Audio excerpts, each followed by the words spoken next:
The last thing that I want to mention before we move on to binding the skin is this weird thing called joint orientation.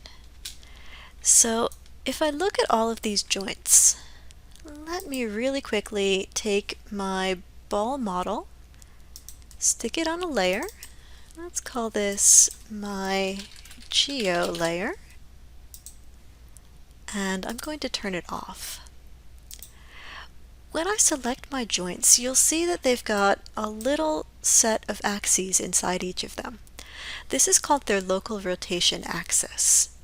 The local rotation axis gives you a little bit of information about the direction in which the joints are going to bend. So, by default, all of your joints are supposed to point in the direction of the x-axis going down the bone towards the next joint.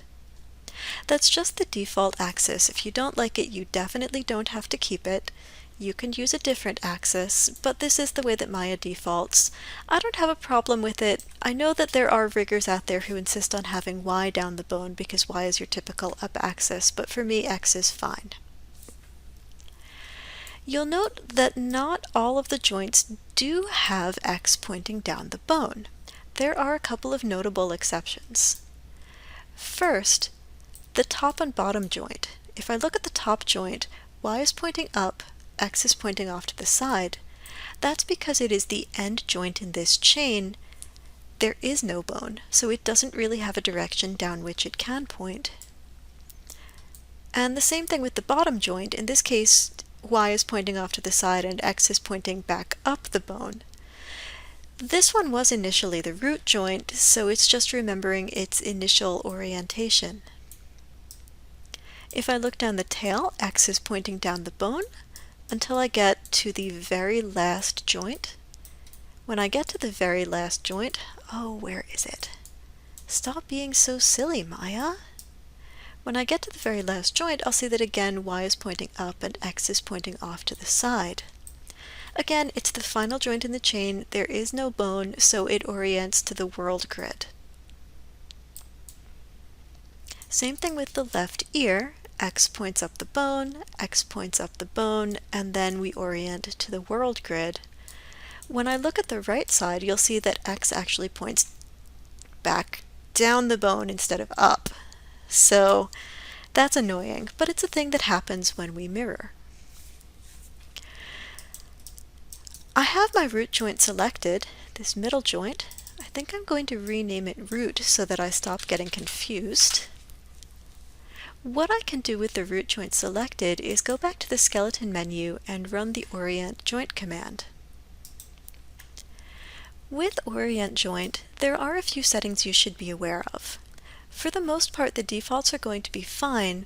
Our primary axis is set to X, which is the default. Again, if you wanted to reset this to Y, that would be fine, but I'm going to recommend that we all work with X this semester just to keep things from getting too confusing. You can orient joints to the world. All of this stuff is very fancy.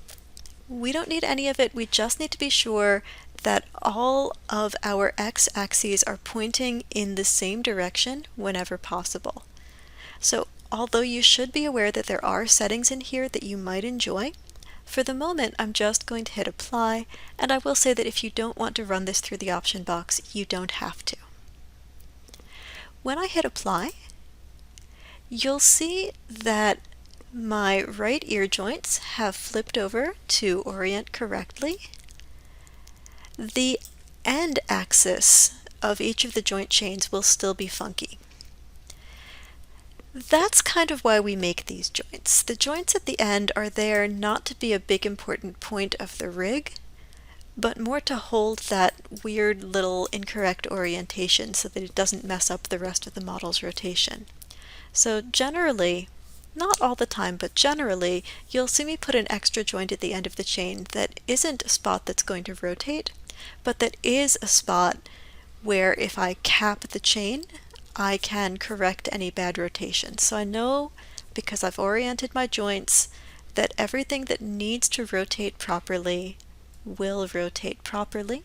And again, I just selected my root joint and went to Skeleton, Orient Joint, and now I know that all of my rotation axes are basically going in the correct direction.